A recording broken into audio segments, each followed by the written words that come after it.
that at you. Today, we're going to be checking out some scary Easter eggs in Disney movies. You have one mission should you choose to accept it. The mission is to click the subscribe button. Please, just click it. Just do it right now. Take your time. Go ahead. Just click the subscribe button. All right, you did it? All right, cool. And yeah, comment down below your favorite Disney movie. Mine is definitely The Lion King, baby. Simba, Circle of Life, you know what I'm talking about. Hakuna Matata, baby, it means no worries. But yeah, comment down below, let me know. And let's go. Hello, TikTok. Are you ready for Disney nonsense that nobody asked for? What's up with Today's your subject hair? of interest, a Goofy movie. I call this the Chad Saga. It's a journey. Oh, they're so cute together. Anyway, so it all starts here during the opening number. After today, everybody loves it. And then we have these two, and then enter him. Behold, Chad.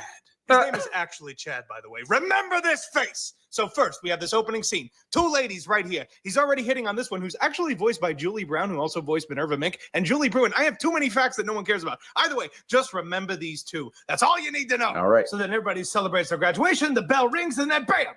Chad is with his lady. Everything seems fine in the world. Sure, Chad and the lady are hitting it off. And then the scene continues. We're just a few seconds into it. What could go wrong? Max is living his sort of best life. He falls. Okay. Embarrassment to the school. All right, that's fine. And then bam! Chad has already moved on with another woman in less than 10 seconds. Dang, Chad. Chad gets around. Or Chad has a twin. I don't know. It is a Disney Easter egg. And Chad, you moved on to a new girl. Like, this girl was just hatched. Everybody cancel Chad. Shocking conspiracy theories about Disney movies, part 2. And today we're going to be talking about Nice accent. Frozen. So despite Frozen already being quite a dark movie to enter into Disney, there's a very twisted theory about it. And that's that Kristoff is wearing the skinned pelt of Sven's mother. I mean, it is cold in Arendelle, so you can't really blame Kristoff for wrapping up. But if you actually examine what he's wearing, it looks like reindeer skin. I mean, Sven's mum is kind of like a Bambi situation. She's just not there. And obviously Kristoff's an orphan, so they could have just wrapped him up in the skin so he didn't freeze. Maybe Sven's just too stupid to notice. Wow. Or that people are just looking too much into it. That's for you to decide. Hey, dang it, Scarlet Mills, you better quit ruining my childhood. Yeah, I'm sorry, Kristoff was cold, okay? So he had to use some reindeer skin to warm up, or reindeer fur, something like that. That is stylish. Look at him with his little Santa Claus elf boots. Good job, Kristoff. Killing reindeers and wearing their fur. Disney conspiracy theory. All right, bro, get out of my face. Ariel's mom, Athena from The Little Mermaid. What did she do? Was actually one of Peter Pan's mermaid's friends in the movie Peter Pan, and they were all killed by Captain Hook. Dang. After he crashes the ship onto Ariel's mom and her friend, he crashed it on. You just ran over the mermaids? Wow, Captain Hook. That is just rude. Like, what do you think Captain Hook is saying to Peter Pan? He's like, don't worry, bro. I'll hook you up. I'm sorry, I got him. But this was as a way to get revenge on Peter Pan, which is why Ariel's dad hates humans. Oh, it makes sense. Because Captain Hook killed his wife. Dang it, Captain Hook. How dare you? It's all connected. I had no idea. Don't worry, guys. We are not going to let him off the hook. Did you guys know that... I don't care. Okay, I'm done. Did you guys know that Sully from Monsters, Inc. was unalived by the humans? Sounds crazy, but let me explain. So in the first Monsters, Inc. movie, Randall says this to Sully. He says, and I quote, "I heard humans skin monsters and make toilet covers out of their fur." Wow. Nonsense, right?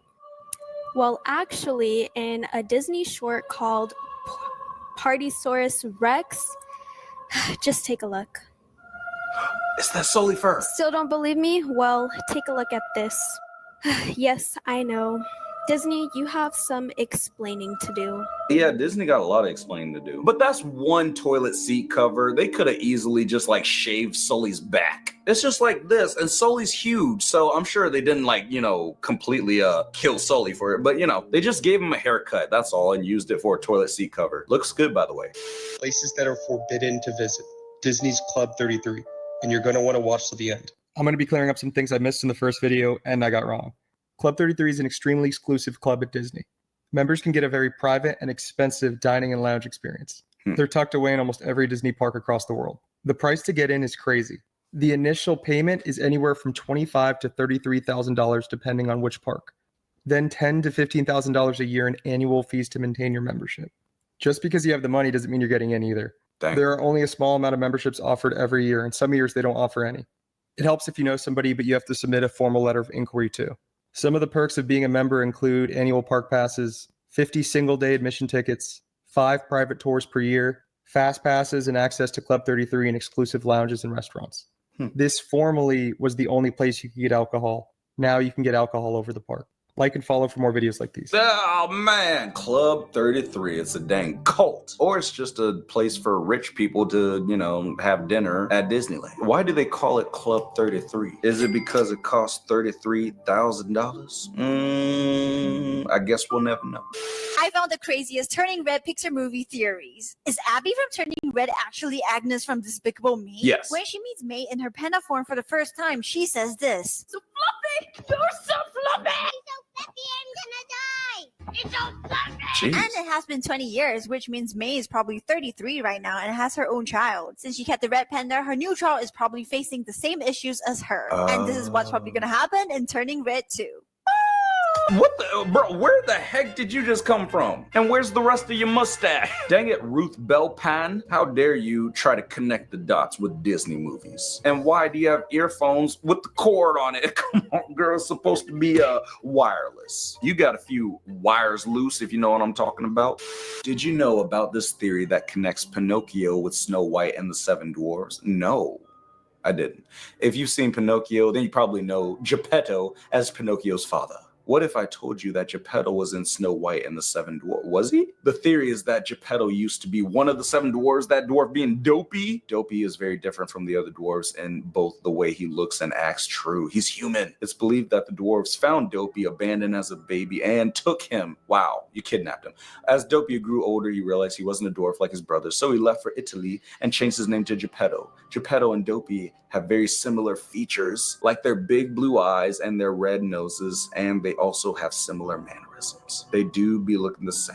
I mean, they look the exact same. That's crazy. What do you think about this theory? Do you think Dopey could have grown up to become Geppetto? I mean, sure, anything's possible. I don't know. Or they used the same animators and the animators got lazy, so they drew different characters to look kind of the same. Either way, man, they both look pretty dopey, so yeah. Rapunzel is Cinderella's stepmom theory. What? So we all know that Rapunzel had 2 kids. But when you look up her kids' names, they go by Anastasia and Drizella. Who are they, you may ask? Well, they're the evil stepsisters in Cinderella. And yes, this Cinderella's evil stepsisters are Anastasia and Drizella. No! So if these 2 are Cinderella's stepsisters and this is a stepmom, then that would make Rapunzel the evil stepmom. So that would mean Rapunzel learned her evil ways from her.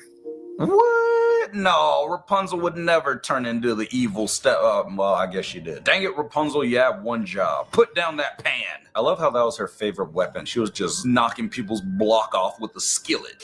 Scary truth about Finding Nemo. Okay. So everybody knows Finding Nemo is about a father looking for his son. But actually, that is not true. Nemo in Latin actually means nobody. So the name of the movie is Finding Nobody. So, in reality, Nemo was never real and was just made up from his dad Marlin's imagination. He did this to cope with the loss of his wife and his almost children. And all the characters that Marlin meets actually help him to become less paranoid. The sharks taught him that threats aren't always life-ending forces of nature, so worrying about the little things is no way to live life.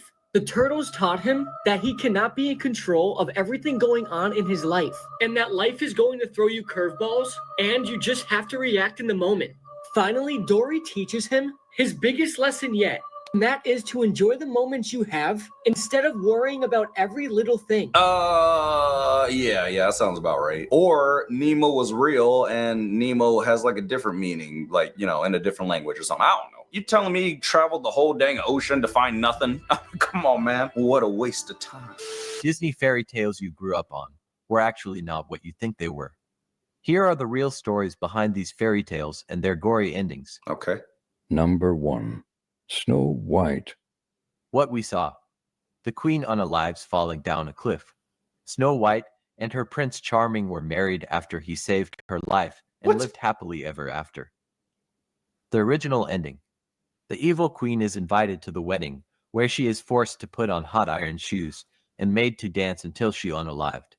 What we have known of Snow White and the Seven Dwarfs is nothing like the sadistic end of the original version by the Brothers Grimm. The queen tries to unalive Snow White not just once but twice. After the prince saves Snow White from choking on the apple, they decide to get married.